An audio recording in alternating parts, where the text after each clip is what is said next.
একটু আগে কিন্তু আমার বুকে ব্যথা ছিল। আমি যখন আসতেছিলাম, যারা আমাকে আনতে গেছিল, এই যে দেখেন ব্যথার ওষুধ আমার জ্যাবে রাখা আছে। আমাকে এখনো ডাক্তার অনুমতি দেয় না একতলা পাওয়া, উপর এক সিঁড়ি উঠার অনুমতি দেয় নাই। এখনো লম্বা বয়ানের অনুমতি ডাক্তার আমাকে দেয় নাই। হ্যাঁ, আমি আপনাদের শুকরিয়া আদায় করি, সারা বাংলাদেশের মানুষের শুকরিয়া আমি আদায় করি। শুধু আজকে না, করতেছি। সারা যেখানে যেখানে বাংলা ভাষাভাষী আছে, এদের শুকরিয়া আমি আদায় করতেছি। বরং আমি সারা দুনিয়ার মুসলমানের শুকরিয়া আদায় করি।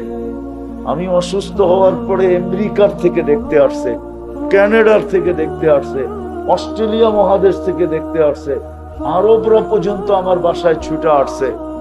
আমাকে যারা চিনে সারা দুনিয়া, সবার শুকরিয়া আমি আদায় করতেছি যে আপনাদের দোয়ার বরকতে আমি ফিরে আসছি। আমাকে যে ডাক্তাররা চিকিৎসা করছে, ওরা পর্যন্ত আশ্চর্য, এখনো আশ্চর্য বোধ করে যে 3 ঘন্টা, আমি যখন স্ট্রোক করছি তখন এশারের নামাজে ছিলাম আমি, তারপরে আমি 1 ঘন্টা বয়ান করছি। তারপরে ইবনে সিনা আলারা এসে আমাকে নিয়ে গেছে প্রাথমিক চেকআপের পরে, বসে এখন ভর্তি হইতে হবে। পিজি আলারা শুই না, ওই মুহূর্তে আমাকে পিক আপ করে নিয়ে গেছে। আমার স্ট্রোক করার 3 ঘন্টার পরে, 3 ঘন্টা যখন পুরা হয়েছে, তখন আমি বেডে চলে আসছি। আমার সব কমপ্লিট, এনজিওগ্রাম কমপ্লিট, রিং পরানো কমপ্লিট। ডাক্তাররাও হাসতে ছিল যে এত দ্রুত তো কখনো হয় না। 24 ঘন্টা পরে আমি বাসায় চলে আসছি।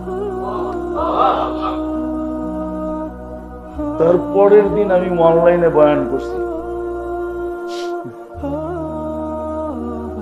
পরের দিন আমার প্রথম বয়ান ছিল নারায়ণগঞ্জে, আলীগঞ্জে, অনলাইনে। বাসায় বসে প্রথম বয়ান করছি। আমি মনে করি এগুলো সব আপনাদের দোয়ার বরকত। এই জন্য আমি আপনাদের শুকরিয়া আদায় করি।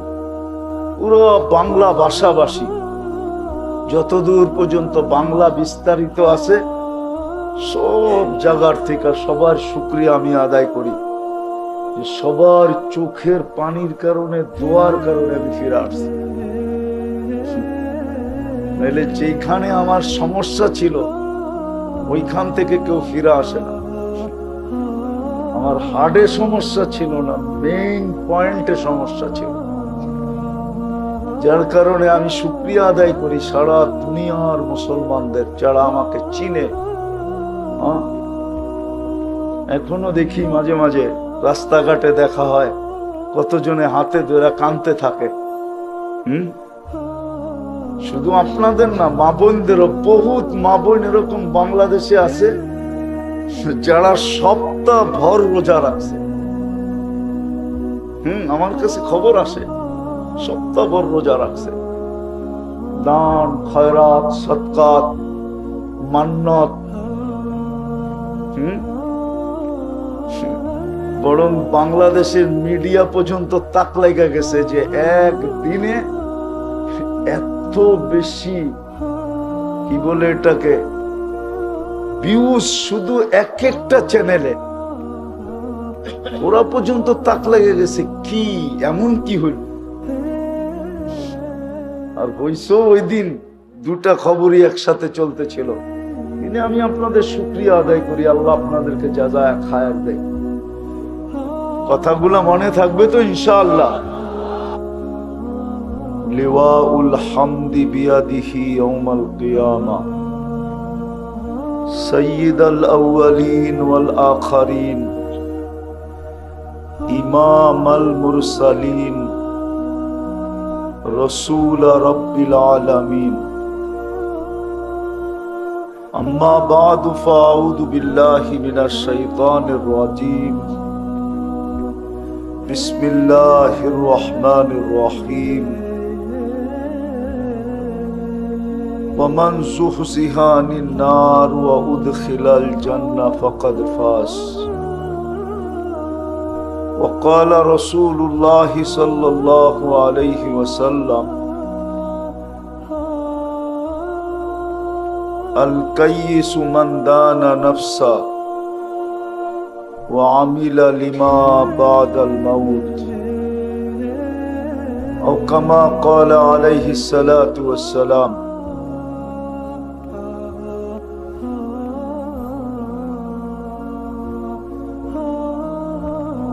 সম্মানিত উপস্থিতি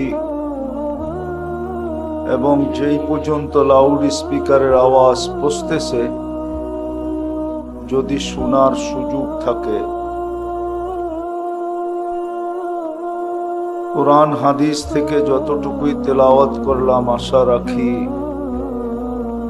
একই সামনে রেখে অল্প সময় কিছু কথা রাখবো,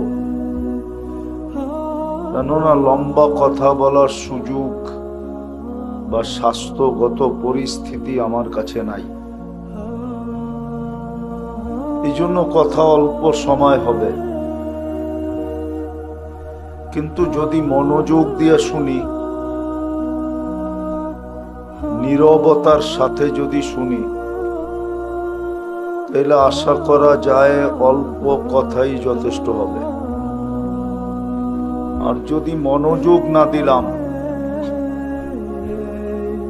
নীরবতাকে পালন না করলাম, তাহলে সারা রাত্র শুনলেও কাজে দিবে না। এই জন্য আবারও অনুরোধ করব, খুব মনোযোগ এবং যত সম্ভব নীরবতা, কোনো আওয়াজ না। কেননা এক তো হলো এটা আল্লাহর ঘর, আল্লাহর ঘরে আওয়াজ করা নিষেধ। আপনার বাড়ির সামনে একটু জোরে কথা বললে আপনি বাড়িওয়ালার বাপ দেখায়া গেট খুলা বাহির হয়ে চলে আসেন, রাগ হয়ে গেলেন, চলে আসেন না? এটাও তো কারো ঘর। কার ঘর? আল্লাহ বড় না আপনি বড়? আপনার বাড়ির মূল্য বেশি না আল্লাহটার মূল্য বেশি? তাহলে এখানে কথা বলবেন কি করে? যুক্তি দিয়ে বুঝান আমাকে। আওয়াজ কমাও, আওয়াজ যুক্তি দিয়ে বুঝান। আওয়াজ যত কম হবে কথা তত সুন্দর বুঝে আসবে। বাহির থেকে শুনে আসছি আমি, না ভিতরে কিছু বোঝা গেছে না বাহিরে কিছু বোঝা গেছে। দিনই কথা মৃদু আওয়াজ দিয়া শোনা, মনোযোগের প্রয়োজন, আওয়াজের প্রয়োজন না। এই জন্য আবারও অনুরোধ করব, ভলান্টিয়ারদেরকেও বলবো আওয়াজ না, বিলকুল চুপ। না কোরআনে হুকুম আছে, ومن يعظم شعائر الله فإنها من تقوى القلوب। আজকে আমাদের দিলের ভিতরে আল্লাহর ভয় নাই। ভয় আসার তো কোনো ব্যবস্থাই রাখি নাই। ডাকায়ারা তো রাগ হয়ে যাবে আমার খবর কথা শুনলে। আমি আপনাদেরকে একটু শুনাইতে পারি, কারণ আমি বিয়ে করছি পুরান ঢাকায়। জামাইয়ের অধিকার কিন্তু একটু বেশি থাকে। আমার শ্বশুর বাড়ি শমশাবাদ, বেশি দূরে না, বুঝে আসছে? বাড়ি তো বানাইছে, রাস্তা তো বানায় নাই। তো রাস্তা বানাইতে হয়, লাইন বানাইতে হয়। একটা কিছু আনতে হলে লাইন বানাইতে হয়। আজকে আমাদের দিলের ভিতরে তাকওয়া নাই কেন? মসজিদের যতটুকু ইজ্জত, এহতেরাম, সম্মান করা উচিত এটা আমাদের ভিতরে নাই। যার জন্য আল্লাহ যেটা দেওয়ার দরকার ছিল দিলকে, ওটা দিলকে আল্লাহ দেন নাই। জন্য কোরআনে আছে ওমাই ইউআদ্দিম শাআইরাল্লাহ ফাইন্নাহা মিন তাকওয়াল কুলুব। তোমার দিলকে যদি পরহেজগার মুত্তাকি বানাইতে চাও, আল্লাহর ভয় দিয়া ভরতে চাও, তাইলে সর্বপ্রথম আল্লাহর ঘরকে শ্রদ্ধা করতে হবে, ইজ্জত করতে হবে, সম্মান করতে হবে। যে যত বেশি আল্লাহর ঘরকে শ্রদ্ধা করবে, তত তার ভিতরে তাকওয়া, যেই তাকওয়ার বিনিময়ে আল্লাহ 13টা পুরস্কার দিবে। কি একটা শোনাবো, যেটা দিয়া সারাদিন মাথার গাম পায়ে পড়ে, যেটা 24 ঘন্টা ভাবি, পাত্তি পাত্তি পাত্তি। চিনেন পাত্তি? চিনেন? চিনেন? আরে চিনেন পাত্তি?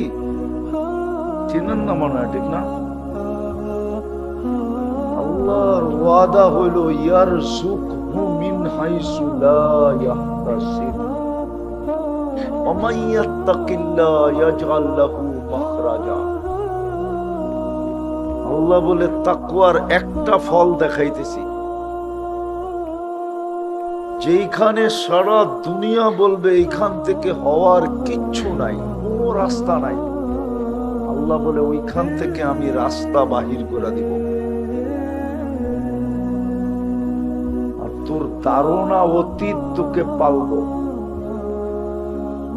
তোর ধারণা অতীত। তুমি ধারণা করে বাহির হইবা 100 টাকার, যায়া দেখবা মিয়া দাঁড়ায়া আছে 1 লক্ষ টাকা। আল্লাহ বলে ধারণা অতীত তোমাদেরকে দিব। এটা হলো 13টার ভিতরে একটা,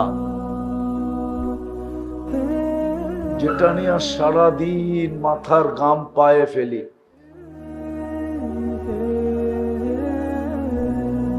আল্লাহ বলে এটা করে বহায়া দিব। যাক, এটা আমার উদ্দেশ্য না। উদ্দেশ্য যেটা বোঝানো, কথায় কথা চলে আসলো, এই জন্য কোনো আওয়াজ না।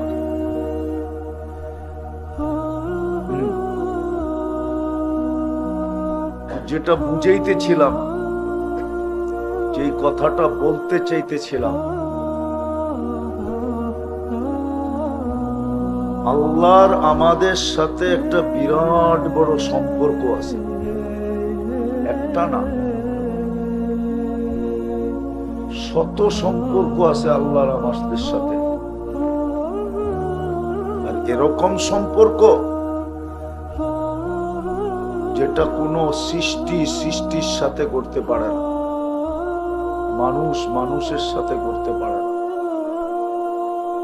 ওই সম্পর্কের কারণেই আমাদের সাথে আল্লাহর একটা সম্পর্ক আছে। শুধু একটা সম্পর্ক না,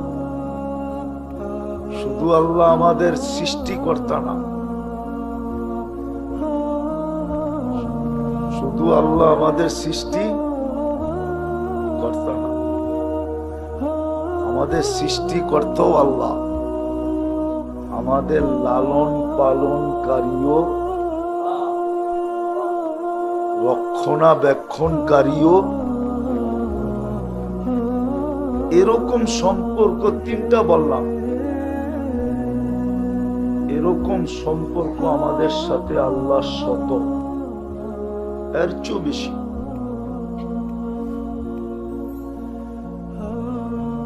এই জন্যই আল্লাহ আমাদেরকে সতর্ক করেন। না, আমাদেরকে সতর্ক করার কোনো দরকার ছিল না।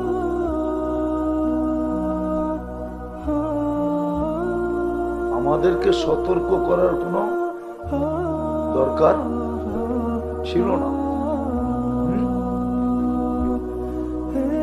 যেমন পরেরটারে কেউ সতর্ক করে না, করে করে নাকি? হ্যাঁ, পরেরটা আমার কি, পরেরটা আমার, মনে হয় বোঝেন নাই, ভাঙ্গা করে দেন। পাশের বাড়িরটারে কেউ সতর্ক করে না, এমনকি নিজের ভাইয়েরটারও করে না। দূর আমারটা বাঁচলেই হল না।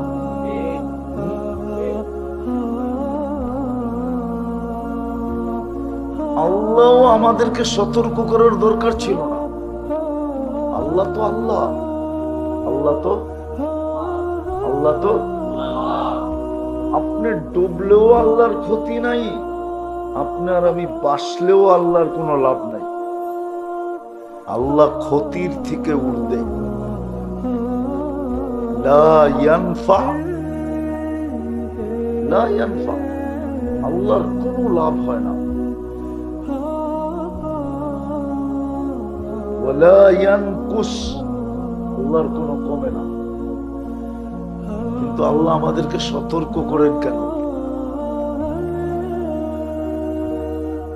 সতর্ক করেন এই জন্য, সম্পর্কের কারণে করেন। এক সম্পর্ক আল্লাহর সাথে আমাদের আছে, যেই সম্পর্কের কারণে আল্লাহ আমাদেরকে সতর্ক করেন যে আমার তো লাভ লস নাই, কিন্তু ক্ষতি তোমার হয়ে যাবে। সাময়িক ক্ষতি না, চিরদিনের জন্য ক্ষতি, চিরদিনের জন্য বহুত বড় ক্ষতি হয়ে যাবে, বহুত বড় লস হয়ে যাবে, লস, যেটা রিকভারি করার কোনো সুযোগ তোমার কাছে হবে না। শত সম্পর্কের কারণে আল্লাহ আমাদেরকে সতর্ক করেন, নইলে আল্লাহর আমাদেরকে সতর্ক করার কোনো দরকার ছিল না।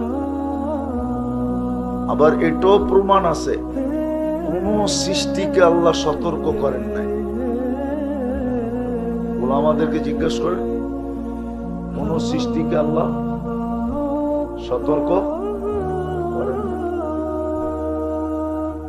সৃষ্টির ভিতরে সবচেয়ে উচ্চ মানের সৃষ্টি যাকে বলা হয়, কিন্তু মানুষের চেয়ে উচ্চ না, আমাদের চোখে উচ্চ, ফেরেশতাকে পর্যন্ত আল্লাহ সতর্ক করেন না। শুধু আমাদেরকে সতর্ক করতেছেন, শুধু সম্পর্কের কারণে। আল্লাহর সাথে আমাদের এক সম্পর্ক আছে, এক না শত সম্পর্ক, যেই সম্পর্কের কারণে আল্লাহ সতর্ক করতেছেন। আমি একটা দেখাই, এই জন্য যুবককে আল্লাহ সতর্ক করতেছেন, শাবাব লা ইয়াক্তারুকা শাবাবুকা, যুবক যৌবন যেন তোমাকে ধোঁকা না দেয়, বিমুখ না করে, মাতাল না করে, পাগল না বানায় দেয়। কেননা যৌবনটা জিনিসই এরকম, যৌবনটা লেগাম দিলে তো ঠিক আছে, লেগাম না দিলে কি বেয়ারিং আর কি ঘুরে, এর চেয়ে বেশি ঘুরে। এই জন্য আল্লাহ সতর্ক করতেছে, শাবাব লা ইয়াক্তারুকা শাবাবুকা, যুবক তোকে সতর্ক করতেছি, কেননা তোর সাথে আমার শত সম্পর্ক।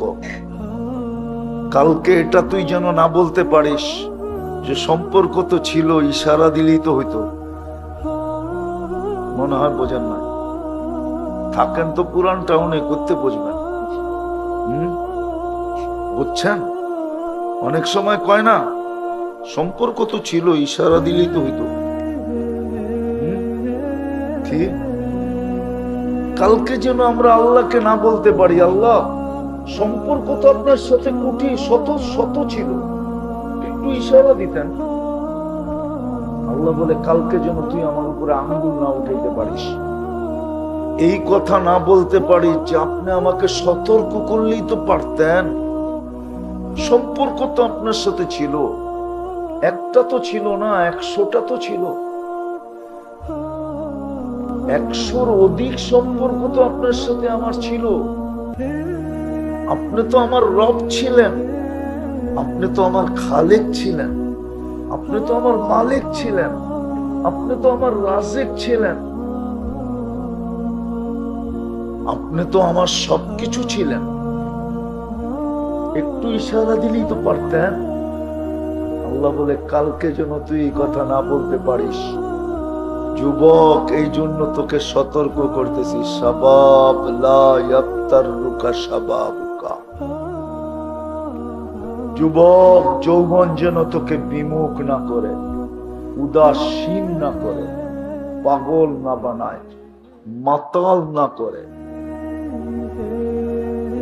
সাথে একটা সিগন্যালও দিয়া দিছে, কাম মিন শাব সাবাকাতা ইলাল মাউত।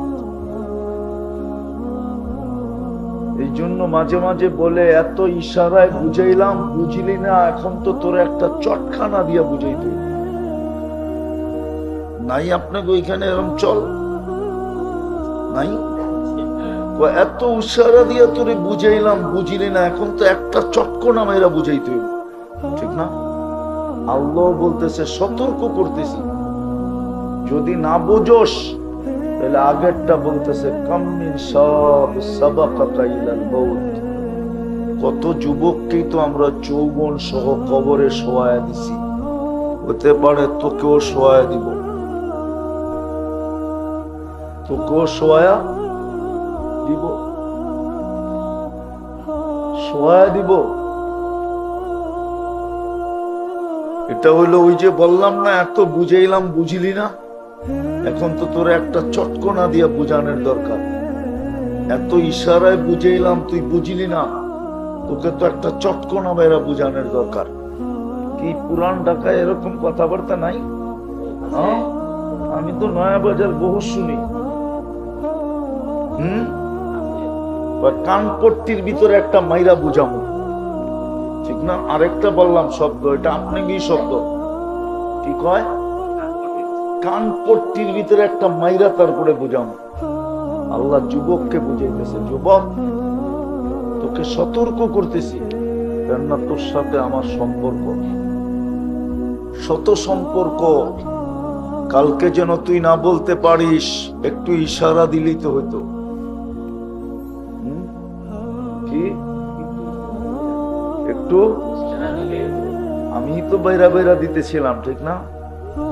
ইশারা দিলি তো চামে একটা প্যাকেট রেখা দিতাম, ঠিক না? 2 চামচ রেখা দিতাম, ঠিক না? আল্লাহ এরকমই বলে, কালকে যেন তুই না বলতে পারিস।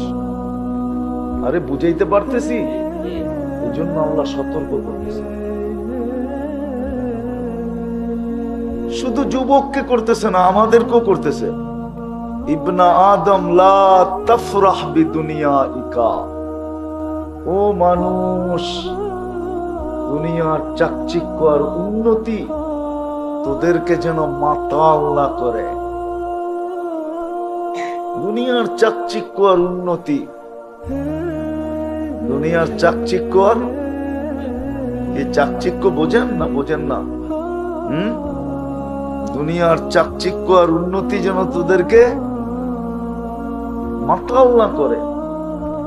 ফাইন্নাকা গায়রা মুখাল্লাদ, একটু শুনে নাও, তুমি বেশি দিন থাকবে না, তোমাকে বেশি দিন রাখবো না, বেশি দিন রাখবো না। কি করবেন? ইলাইনা তুরজাউন, আমাদের কাছে নিয়ে আসবো। এটা আল্লাহ সতর্ক করতেছেন দুনো দলকেই, শুধু আল্লাহর সাথে আমাদের শত সম্পর্কে থাকার কারণে। দ্বিতীয়টা বুঝাইতেছি, কথা লম্বা হবে না, আগেই বলছি। সম্পর্কের কারণেই আল্লাহ আমাদেরকে সুযোগ দিতেছেন। কি দিতেছেন? কি? তুই আপন মানুষ দেখেই বারবার তোরে সুযোগ দিতেছি। তুই যদি আপন না হইতি, তাহলে কবে তোরে গার ধাক্কা দিয়ে বের করে দিতাম। কি আছে না কি এরকম? এরকম কথা